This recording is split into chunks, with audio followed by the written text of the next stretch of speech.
What's going on, guys? My name is Rising and welcome back to another gun guide for Call of Duty Mobile. In this series, we'll be focusing on in-depth breakdowns, tips, builds, and class setups for every single weapon in Call of Duty Mobile's multiplayer. Although I mentioned in my first gun guide video that I'll be going category by category, but later I thought it'd be a nice change if we shift a little bit, since many of you guys wanted me to make for other categories as well. So today we're starting with the submachine gun category, and today we'll be covering the AGR 556 submachine gun.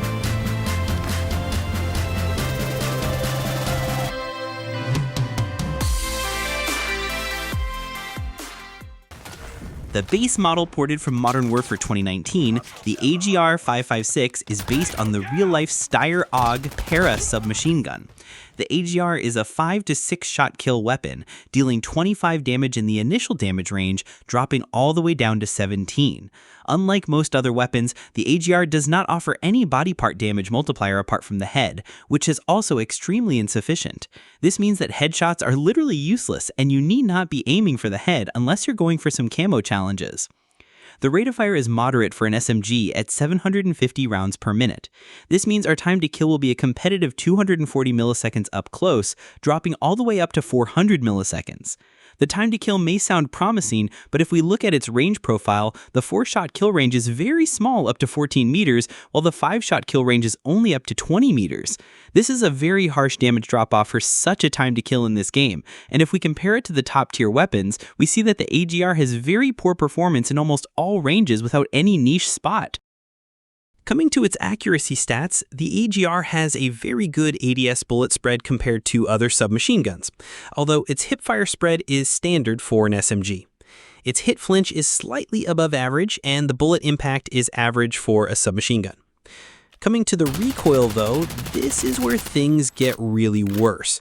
The recoil is pretty much a nightmare for this gun. It starts with a harsh kick to the right for the first 4 rounds, then goes left for the next 5 rounds, then again it goes to the right and then again left. This is one of the worst patterns in the entire game. And because of this sole reason, the AGR never made a comfortable spot in most players' loadouts. Moving on to the handling stats, the AGR is bang on average for both aim down sight as well as sprint to fire time, and for the mobility stats, the AGR falls slightly behind the SMG average. The magazine capacity is below average at 25 rounds with 100 in reserve. It reloads in 1.43 seconds with an empty reload at 1.94 seconds. This is an extremely slow reload time for its magazine capacity. And with that, we've covered all the base stats of the weapon. So far, the AGR seems pretty bad in every single department. But if you read the title of the video, you'd be definitely wondering why I've mentioned it to be almost perfect. This is because of a unique magazine attachment that this gun features, which we'll be covering now. This is the 5.56 ammo conversion, which changes everything that needs to be better. The base damage is untouched, however we get an incredible increase to all of our damage multipliers except the legs. This means that head and body shots are now incredibly effective, and thus highly rewarding. Now you need at least 3 body shots to result in a 4-shot kill on the second damage range. However, the rate of fire is slightly reduced to 690 rounds per minute. This means our time to kill up close will be 260 milliseconds, which can be extended further if you hit body shots. And if you manage to hit at least 2 shots to the head, you'll achieve a 3-shot kill at 173 milliseconds. The range profile, which was a drawback of this weapon, is now also improved with this attachment. Our guaranteed 4-shot kill range is now up to 17.5 meters, which can be extended up to 25 meters, beyond which it is a 5-shot kill up to 37.5 meters. Now we can say this is a satisfactory range profile, and we can improve this further with other attachments.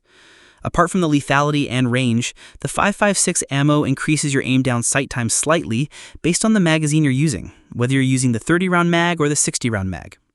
The magazine capacity is consequently improved, same with the bullet impact since you're using a higher caliber ammunition. There's a hidden ADS bullet spread buff also, which is not mentioned in the attachment attributes, so you should also account that as well. Apart from the bullet spread, the recoil of the gun is also surprisingly improved, which is counterintuitive. You would expect that the recoil will worsen since you're using a higher caliber ammo, but it is reversed in this case. You get a massive horizontal recoil buff, and the side-to-side kick is greatly improved. Overall, this conversion improves every drawback that held this gun back, and is thus mandatory while building this weapon. And now that we've covered all the stats for the base weapon as well as the ammo conversion, this is the perfect time to see how to build the AGR. We start with the monolithic suppressor and the MIP extended light barrel for concealment, range, and improved horizontal recoil, the YKM light stock for improved strafing, rubberized grip tape for improved recoil control, and of course the 60-round 5.56 reload. With this build, we have greatly improved our recoil control, but most notably, we have improved the range up to 70%. Now our guaranteed 4-shot range extends up to 23.8 meters, which can be further stretched up to 34 meters by hitting above the legs, which you should generally do with an SMG. And upon comparison with other top-tier options, the AGR now has a very impressive damage over range profile. You can see other stat changes with this build. The mobility of the weapon is surprisingly untouched, considering the fact that we've made a highly accurate build. Although we've tried to cut down that recoil as much as possible, there's still a lot of side-to-side bounce, which you may have to get used to it if you want to use this weapon. You may improve the recoil with the compensator or the muzzle brake, but that'd take away the stealth aspect and would result in a disadvantage. But with that, let us see a couple example class setups. For respawns, we have the FHJ-18 for taking down streaks.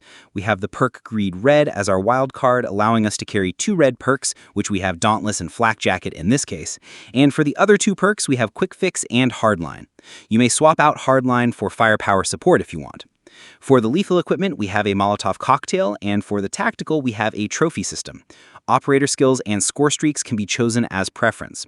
For search and destroy, I prefer a melee for rushing, although you may use a pistol if you want. The perks remain the same apart from using dead silence. We have a frag grenade as lethal equipment and a smoke grenade as the tactical for blocking enemy lines of sight. And with that, that is going to wrap it up on the gun guide for the AGR 5.56 submachine gun. As for my thoughts on the weapon, everything about the AGR is perfect, apart from the recoil. If this gun gets some kind of recoil buff in upcoming seasons, this would definitely be a top-tier pick for most players.